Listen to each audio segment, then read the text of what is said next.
जो तुम pre board की प्रैक्टिस करोगे उस प्रैक्टिस में तुम्हारे बोर्ड एग्जामिनेशन की प्रिपरेशन भी बहुत तगड़ी हो जाएगी। तो सब थोड़ा थोड़ा पढ़ना, रट्टा लगाना, कोई क्वेश्चन की प्रैक्टिस नहीं करना, यही तो होता है। अगर तुमने ये 2 महीने लगकर पढ़ाई कर ली, मैं बता रहा हूं तुम क्लास 10 के टॉपर्स में। हाय एवरीबॉडी, आज मैं आ गया तुम लोग को प्री बोर्ड्स की एक ऐसी स्ट्रैटेजी देने जो अगर तुमने फॉलो कर ली तुम्हारे प्री बोर्ड्स में भी डिसेंट मार्क्स आ जाएंगे, प्लस साथ ही साथ जो तुम प्री बोर्ड की प्रैक्टिस करोगे उस प्रैक्टिस में तुम्हारे बोर्ड एग्जामिनेशन की प्रिपरेशन भी बहुत तगड़ी हो जाएगी। लेकिन जैसा बताऊं जो बताऊं बस तुम्हें फॉलो करना पड़ेगा। अब सबसे पहली बात यार, सिर्फ 2 महीने बचे हैं, डर लग रहा होगा, टेंशन हो रहा होगा, पहली पहली बार बोर्ड एग्जामिनेशन देने जा रहे हो, पेरेंट्स का प्रेशर होगा, दोस्तों के बीच में कंपटीशन होगा, बहुत सारे दोस्त शायद बहुत सारा सिलेबस कंप्लीट करके बैठे होंगे और वो सोच के तुम्हें डर लग रहा होगा। ठीक है, मैं तुम्हारी फीलिंग समझता हूं because I have been there. मैं एक ऐसे बच्चों में था जिसने क्लास 10th में दिसंबर तक कुछ पढ़ाई नहीं करी थी। मैं एक ऐसा बच्चा था जिसने जनवरी में सिर्फ पढ़ाई करी थी, फरवरी के आधे महीने पढ़ाई करी थी और एक डिसेंट परसेंटेज तक स्कोर करा था। ठीक है, आज मैं तुम्हें मेरी जर्नी शेयर करूंगा और उन बच्चों की जर्नी बताऊंगा जो लास्ट के 2 महीने पढ़कर, मैं ऐसे लाखों बच्चों को जानता हूं जो लास्ट के 2 महीने पढ़कर भी 95% जाते हैं और तुम उन बच्चों में बहुत इजीली आ सकते हो। बस करना क्या है, फोकस करना है। आप जैसा बताऊं जो बताऊं बस वो फॉलो कर। अगर तुझे लग रहा है कोई बात सही नहीं है उसको मत कर फॉलो, बट मोटा मोटा अगर तूने मेरी बातें फॉलो कर ली, बहुत सिंपल स्ट्रैटेजी देने वाला हूं आज, तो तेरा काम बन जाएगा। ठीक है, अब सबसे पहले तुम्हारे प्रॉब्लम्स के बारे में बात करने से पहले मैं तुम लोग को एक चीज बता दूं, अगर तुम लोगों को अपने साइड से किसी चीज की टेंशन नहीं लेनी है तो पीडब्ल्यू तुम्हारे लिए लेकर आ गया है 45 डेज का क्लास 10th का one of the best crash course, that is project 45। ये 45 डेज में मैं अलॉन्ग विथ आपके फेवरेट टीचर्स आपको क्लास 10th में 45 डेज में हर एक सब्जेक्ट का सिलेबस स्टार्टिंग से एंड तक with question practice, with PYQs, with sample paper के क्वेश्चंस की प्रैक्टिस, विथ रिवीजन कंप्लीट करवाने वाले। ठीक है, तो अगर आप ऐसे बच्चे हो जिसने अभी तक कुछ भी पढ़ाई नहीं करी है या फिर पढ़ाई तो करी थी बट बीच में रोक दी थी, या फिर ऐसे बच्चों में आ रहे हो जिनको रिवीजन करना है, या फिर ऐसे बच्चों में आते हो जिन्होंने पढ़ तो लिया बट क्वेश्चन प्रैक्टिस में कमी हो रही है, तो आप प्रोजेक्ट 45 का पार्ट बन सकते हो। कुछ दिन पहले ये बैच लॉन्च हुआ है, स्टार्ट होने में बैच को अभी टाइम है, 28 नवंबर से ये बैच आपका स्टार्ट हो रहा है। तो अगर आप ऐसे बच्चों में आते हो जिन्होंने अभी तक कुछ नहीं पढ़ा ना, क्लास 10th में चैप्टर का नाम तक नहीं पता, तो आई वुड सजेस्ट कि आप प्रोजेक्ट 45 के साथ जाओ। बिकॉज आप YouTube पे बहुत सारे फ्री रिसोर्सेज पढ़े हैं, बहुत सारे टीचर्स के वीडियोस पढ़े, मेरे वीडियोस पढ़े हैं, आप उनसे बेशक पढ़ सकते हो, बट क्योंकि अब तुम्हारे पास टाइम कम है, मैं नहीं चाहता कि तुम लोग भटको। तो अगर तुम्हें भटकना नहीं है, तुम चाहते हो एक जगह पे भाई मेरे को सारी चीजें मिल जाए, वो सारे टीचर्स मिल जाए जो मेरा सिलेबस कंप्लीट करवा दे, मुझे सारी चीजें बता दे, मुझे डेली आके मोटिवेट करे, मुझे डेली आके गाइड करे, मुझे डेली आके कंसिस्टेंट रहने के लिए बोले, मेरे कंधे पर डेली हाथ रखें कि अभी भी तू कर सकता है, मेरे से डेली आके 3-4 घंटे मिले, मैं उनके साथ लगूं, वो मेरा हाथ पकड़े और मैं अपनी प्रिपरेशन करूं, तो आप प्रोजेक्ट 45 का पार्ट बन सकते हैं। ऑलरेडी बहुत सारे बच्चे इस बैच में एनरोल कर चुके हैं। जैसा कि प्रॉमिस करा गया था पीडब्ल्यू की तरफ से कि प्रोजेक्ट 45 में तुम्हें मिलने वाली है कमबैक किट जो तुम्हारे घर तक आएगी। इस कमबैक किट में वो चीजें जो गेम चेंज कर देंगी। ठीक है, सिर्फ और सिर्फ 1200 rupees for the full course का ये बैच है। अब इसमें एक इंपॉर्टेंट चीज है यार कि अभी तक प्रोजेक्ट 45 में 10,000 से ज्यादा एडमिशंस हो चुके हैं। ठीक है, और ऐसा बोला गया था पीडब्ल्यू की तरफ से कि 10,000 एडमिशंस हो जाएंगे तो 10,000 एडमिशंस वालों को ही कमबैक किट प्रोवाइड करी जाएगी। पर मैंने थोड़ा सा टीम से रिक्वेस्ट करा है इस वीडियो के लिए कि आप थोड़ा सा इसको एक्सटेंड कर दें। तो अब आपको क्या करना है, 28 नवंबर तक अगर आप प्रोजेक्ट 45 में एनरोल करते हैं तो आपको भी मैं मेक श्योर करूंगा कमबैक किट प्रोवाइड करी जाएगी। ठीक है, तो टेंशन लेने वाली बात नहीं है। अगर तुम्हें अपनी साइड से कुछ नहीं करना है, टेंशन छोड़ दो, प्रोजेक्ट 45 पर 45 डेज में हम फोड़ देंगे। जैसा बताएं जो बताएं बस वो फॉलो करना है। अब यार बात करते हैं, अगर आपको किसी बैच का पार्ट नहीं बनना है, आप लोग चाहते हो और आप लोग लगता है कि यार हम लोग सेल्फ स्टडी कर लेंगे हमारा काम हो जाएगा, तो वेल एंड गुड, कोई बैच का पार्ट मत बनो। YouTube पर ढेरों फ्री रिसोर्सेज पड़े हैं, मेरे वीडियोस पड़े हैं, बहुत सारे आपके फेवरेट फैकल्टीज, फेवरेट टीचर्स के वीडियो YouTube पे फ्री ऑफ कॉस्ट पड़े हैं जो कि बहुत अमेजिंग है। तो आप वहां से भी अपनी तैयारी कर सकते हो, खुद से रिवीजन कर सकते हो, खुद से सैंपल पेपर्स के क्वेश्चंस की प्रैक्टिस कर सकते हो। तो कोई दिक्कत वाली बात नहीं, किसी बैच का पार्ट मत बनो। अब पॉइंट ये, अगर तुम्हें सेल्फ स्टडी करनी है तो करना क्या है। सबसे पहले तुम्हारे प्रॉब्लम्स के बारे में बात करते हैं। यही प्रॉब्लम्स तुम शायद फेस कर रहे होगे, प्लीज मुझे कमेंट से बताना क्या यही प्रॉब्लम तुम फेस कर रहे हो? अगर इसके अलावा कुछ हो तो फिर वो भी बताओ, उसके बारे में भी मैं कुछ ट्राई करूंगा करने का। ठीक है, सबसे पहली प्रॉब्लम, टाइम ही नहीं है।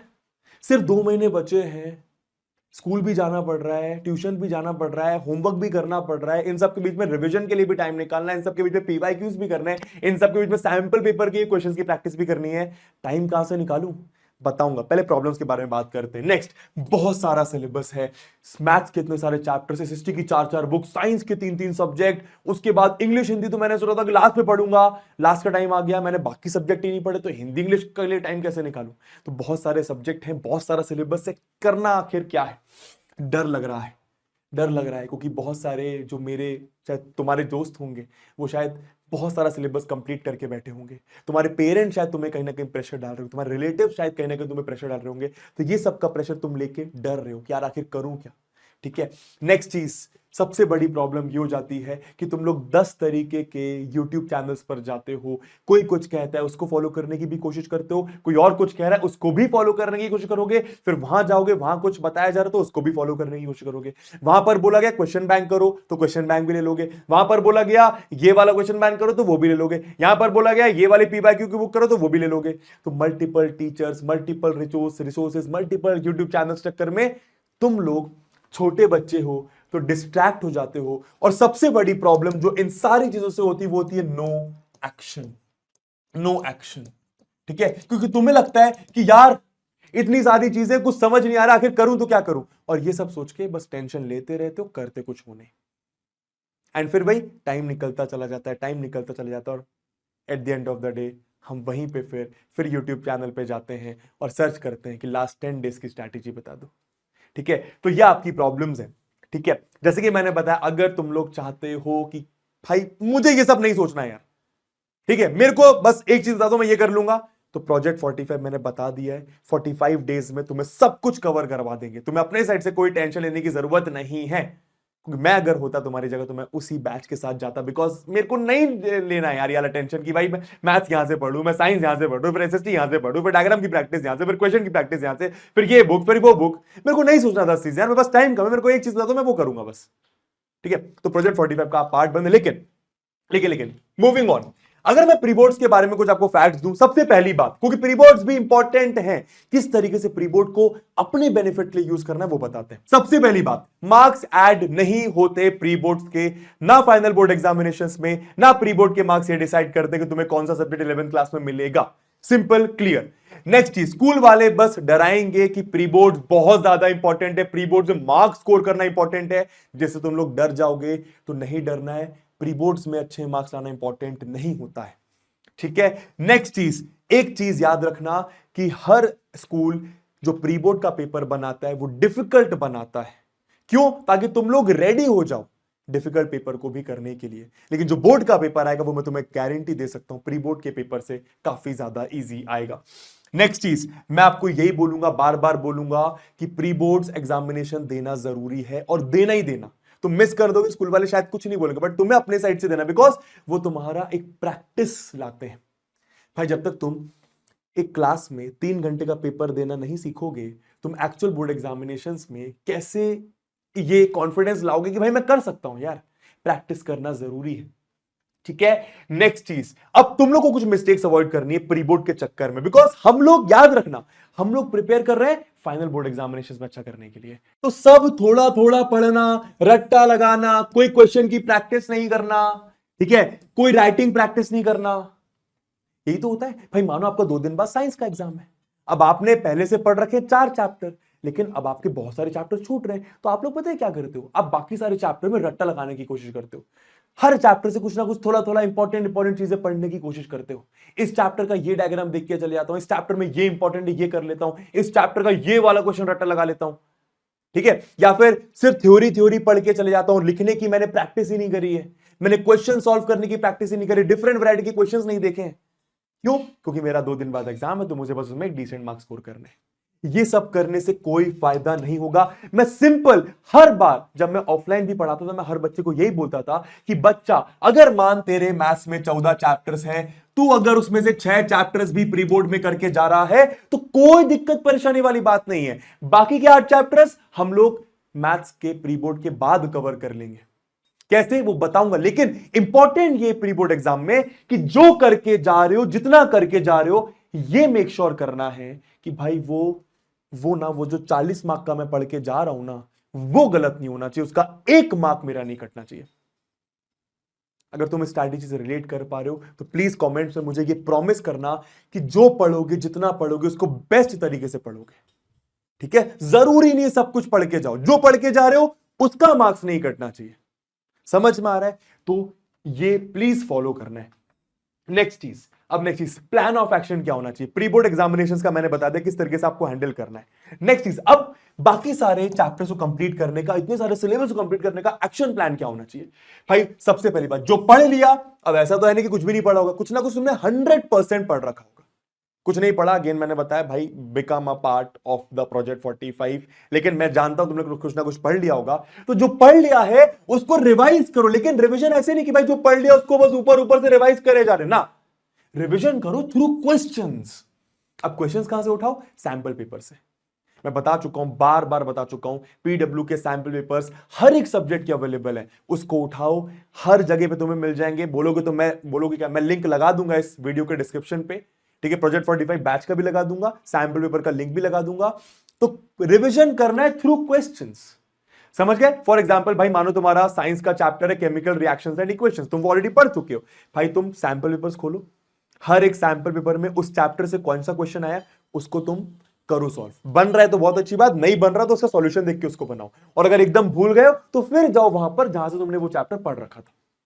इस तरीके से रिवीजन करना है, रिवीजन थ्रू क्वेश्चंस। समझ में आ रहा है? नेक्स्ट चीज, जो नहीं पढ़ा उसकी स्ट्रैटेजी क्या होनी चाहिए। जो भी चैप्टर्स आपने नहीं पढ़ा, जो भी आपके चैप्टर्स रह रहे हैं, उनमें सबसे पहले आप उन चैप्टर्स को कंप्लीट करो जिनका हाई वेटेज है या फिर जो डिफिकल्ट चैप्टर्स है। समझ में आया? बिकॉज अब आपके पास टाइम नहीं है। और एक चीज फॉलो करनी है बॉस, सुबह का टाइम वेस्ट नहीं करना है। मैं आपको, चलो पहले इस चीज का बात करता हूं कि तुम लोग को यही तो मेजर प्रॉब्लम है कि भाई ये सब तो चलो हम कर लेंगे, हमको पता है कि पढ़ाई करनी, पर टाइम ही नहीं मिल पा रहा है। सबसे पहली बात, स्कूल की छुट्टी मारो, खत्म बात। अब स्कूल जाने का तुम्हारे पास टाइम नहीं है, अनटिल एंड अनलेस स्कूल में कुछ बहुत इंपॉर्टेंट हो रहा है या फिर तुम स्कूल में जाके जो स्कूल का 8 घंटे का टाइम है वो तुम यूटिलाइज कर रहे हो, तुम स्कूल मत जाओ। ठीक है? और टारगेट बेस्ड स्टडी करना जरूरी है। जब आज सोने जाओ, ठीक है, जब आप सोने जाओ तो प्लान कर लो नेक्स्ट दिन का कि भाई सुबह ये वाला चैप्टर पढ़ूंगा, दोपहर में ये पढ़ूंगा, शाम में ये पढ़ूंगा। अपने दिन को 3 पार्ट में डिवाइड करो। सुबह वेस्ट नहीं करनी है कि हां यार सुबह 11 बजे आराम से सो के उठ रहे हैं। 2 महीने अगर तू सुबह 7 बजे उठ जाएगा, अरे 7 छोड़ 8 बजे उठ जाए यार, ठीक है, तो कोई दिक्कत परेशानी नहीं हो जाएगी। सुबह 2 घंटे पढ़ो, दोपहर में 2-2.5 घंटे पढ़ो और शाम को 2-2.5 घंटे पढ़ो। इतना तुम बोलोगे 6-6 घंटे पढ़ना है, अरे पर ब्रेक ले लेके पढ़ रहे हो ना यार, क्या दिक्कत है। ठीक है? नेक्स्ट चीज, कोई डिस्ट्रैक्शंस नहीं। अब जब पढ़ने बैठ रहे हो, सबसे पहली बात, ठंडी का समय आ गया है, ठंडी के समय आप पढ़ने बेड पर नहीं बैठेंगे।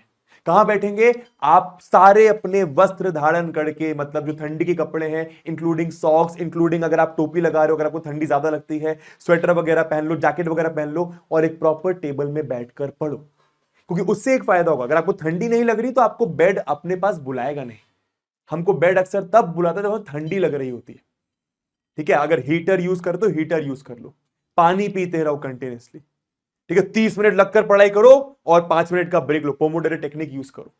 फोन्स एकदम साइड रखना है, बिल्कुल फोन का तुम्हें कोई काम नहीं है यार। समझ में आ रहा है? दिस इज द टाइम बच्चा, दिस इज द टाइम। अगर तुमने ये 2 महीने लगकर पढ़ाई कर ली, मैं बता रहा हूं तुम क्लास 10 के टॉपर्स में आ जाओगे। ठीक है? बहुत सारा सिलेबस अभी तुम्हें लग रहा होगा, पर बहुत सारा सिलेबस है नहीं अगर तुम प्रॉपर तरीके से पढ़ाई करते हो तो। समझ में आ रहा है? ठीक है, इसी के साथ अब थैंक यू सो मच। अगर आप प्रोजेक्ट 45 का पार्ट बनेंगे तो वहां पर मैं तुम्हें मिलने वाला हूं, वहां पर मैं तुम्हारे साथ रहूंगा। फिर तो सब कुछ मेरे पर छोड़ देना, बाकी टीचर्स पर छोड़ देना। Love you all the best. एक प्रॉमिस छोड़कर चले जाना कमेंट बॉक्स में खुद के लिए, ताकि तुम जब 2-3 महीने बाद अपने बोर्ड एग्जामिनेशन जब दे रहे हो, जब तुम्हारा बोर्ड एग्जामिनेशन बहुत अच्छा जाए, तो तुम इस वीडियो को याद करो और ये सोचो कि यार इस वीडियो से मेरे को बहुत हेल्प मिली थी। दिस वॉज द वीडियो जहां पर मैंने अपनी एक्चुअल 10th की प्रिपरेशन स्टार्ट करी थी। This video helped me. Love you all, bye bye.